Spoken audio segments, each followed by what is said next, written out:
remote media. Would anyone in the house like to go first? We'll begin with Declan. Hi guys, sorry about the loss. Obviously not what you guys were expecting coming into today. But on that, what kind of were you expecting, or did everything kind of go towards your expectations in terms of mat picks, agent picks, and kind of your own levels of performance here? I think vetoes went almost as expected. Maybe I thought Icebox could be a little bit earlier in the veto, which we were ready for. Overall, I mean, obviously the expectation was to win. We came very close, as everyone could tell. Just a couple things just didn't go our way, and yeah, just is what it is. Thank you. Hello guys, I got from Upcomer. Congratulations on your amazing run in Champions. How was your experience in Istanbul so far with the whole tournament and the arena and the city itself? Overall, I mean, my experience has been pretty mixed.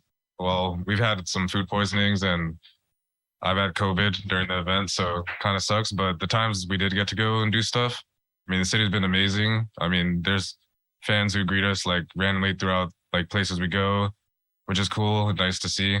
So, I mean, overall, I mean, this event has been pretty nice. I don't really have any complaints, and I think Riot actually did a really good job compared to the other tournaments in terms of like treating us really well. They definitely like stepped it up a lot here at Champions. Thank you. Are there any other questions from the on-site media?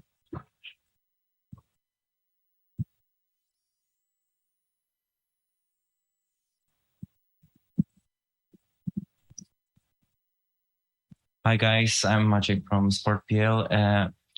It feels, of course, it should feel pretty sad that you lost in this way, but I just wanted to ask you about the overtimes, because in total we had 5 of them.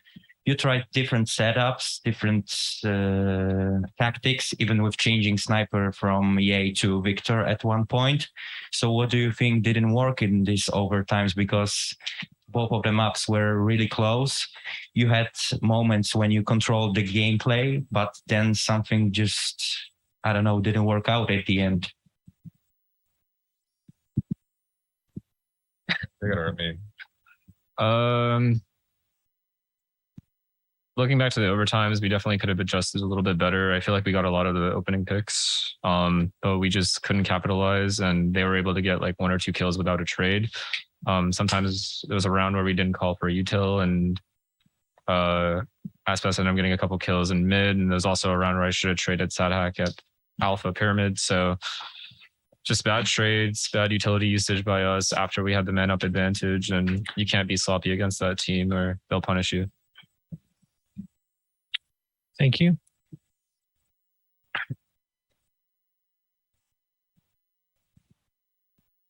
Hi guys, I'm Helmi from Dunia Games. I have 2 questions for you, and the question is open to anyone. So my first question is, what is the biggest or hardest thing you have ever faced during these Champions? Probably the hardest thing was just the opening match. Just we didn't play a match in a while, and we came off like a pretty big break, so kind of getting the rust off. And they gave us like a run for our money, and just learning that we were good on pro also like helped our confidence. So, I mean, we had to overcome that and see if that was actually viable for us during the tournament, which we didn't get to play that much, but if we could have, maybe it could have been different. For me personally, it was definitely not having him for the first couple of matches because he had COVID or whatever. So he couldn't be on stage with us. So it was really, really hard for all the players and myself not having, a coach behind us that we're used to having with the impact that he has. So the next is, what is your most memorable moment in these Champions? I think I went against DRX. It was a pretty tight and entertaining match, so it was fun. I think it was pretty fun for the viewers too, I think. For me, it'd probably be just beating Liquid because we finally got a win against the EMEA team. Yeah, I think Liquid for me as well, just having the win over Europe. Thank you. Are there any more questions from the on-site media?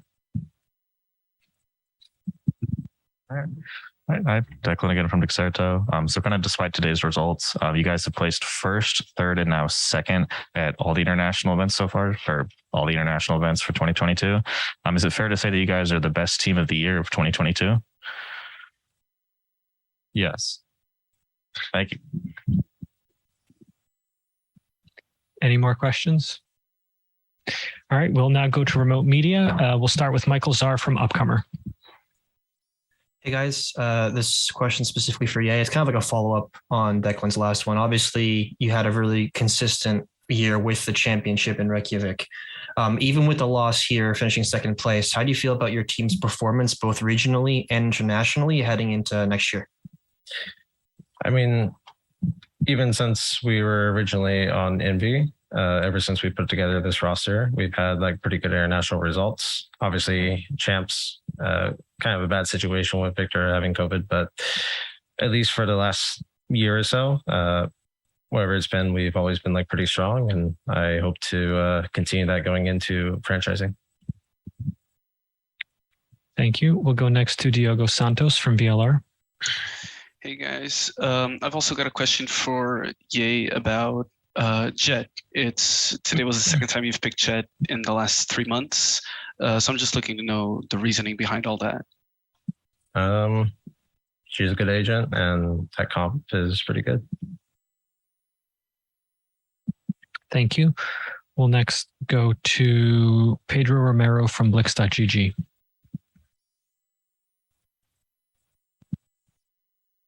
Hello. Yes. Well, likewise, commiserations on the series loss. I have a question for Finesse.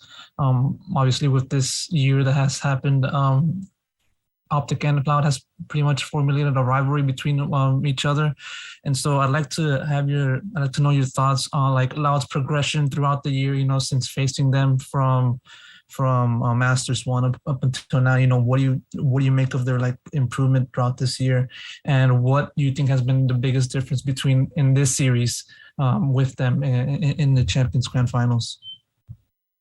I definitely think they've improved obviously greatly from the first time that we ended up playing them. I think they also didn't have as much experience as we did, so they've definitely caught up on that department. So I would say that attributes to why they're so good at closing out games now. For example, the overtimes we played today. As far as this series and why they were able to beat us, I feel like it was in our hands, to be honest. Like Ascent, we were up.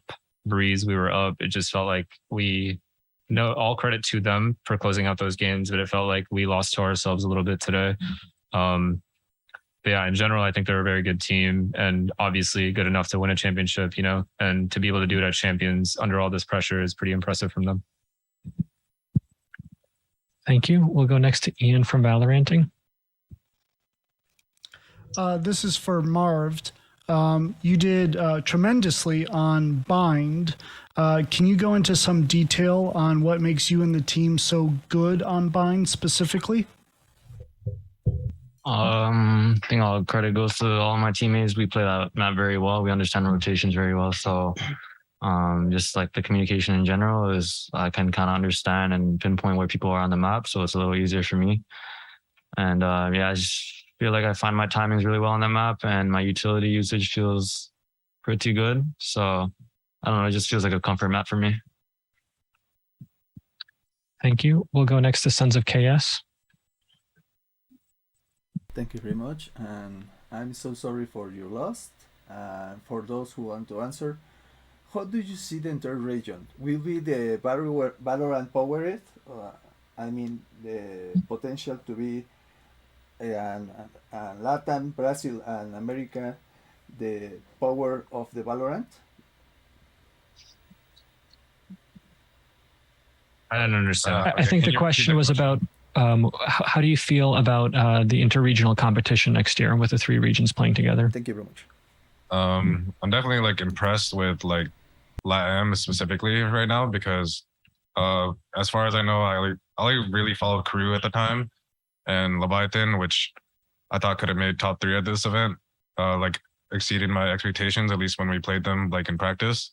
They actually have like really good fundamentals, and yeah, overall, I feel like they could be good practice partners in the future. So I feel like overall next year for franchising, our regions are going to be like really, really good and probably like outperform the other ones. Thank you. We'll go next to Diogo from BLR. I've got a question for Ascent about, sorry, for FNS about Ascent. They kind of came back into the game in that second half. So what do you think was the biggest issue that they gave you? There's a couple rounds we just felt like we messed up 2v2s. We had a 4v2 that was in our advantage. We messed it up.